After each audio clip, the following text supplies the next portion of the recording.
Current affairs April 1-2, 2025. 2025 സമാധാനത്തിനുള്ള golden mercury പുരസ്കാരം നേടിയത് ടെൻസിൻ ഗ്യാറ്റ്സോ. പ്രധാനമന്ത്രിയുടെ പ്രൈവറ്റ് സെക്രട്ടറി നിധി തിവാരി.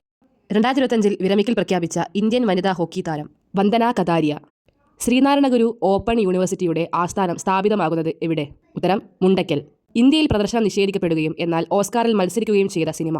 ഉത്തരം സന്തോഷ്. ഇന്ത്യയിലെ ആദ്യത്തെ വെർട്ടിക്കൽ ലിഫ്റ്റ് റെയിൽവേ കടൽപ്പാലം? ഉത്തരം പാമ്പൻ പാലം.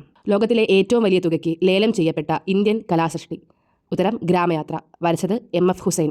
ലോക ബാലപുസ്തക ദിനം? ഉത്തരം ഏപ്രിൽ 2. റിസർവ് ബാങ്ക് ഓഫ് ഇന്ത്യയുടെ പുതിയ ഡെപ്യൂട്ടി ഗവർണർ? ഉത്തരം ഡോക്ടർ പൂനം ഗുപ്ത.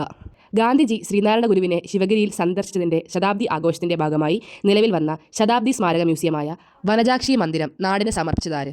ഉത്തരം തുഷാർ ഗാന്ധി. ഫോബ്സിന്റെ ലോക ശതകോടീശ്വര പട്ടികയിൽ ഏറ്റവും സമ്പന്നൻ? ഉത്തരം ഇലോൺ മസ്ക്. വനം വകുപ്പിന്റെ സർപ്പ എന്ന മൊബൈൽ ആപ്ലിക്കേഷന്റെ ബ്രാൻഡ് അംബാസിഡർ?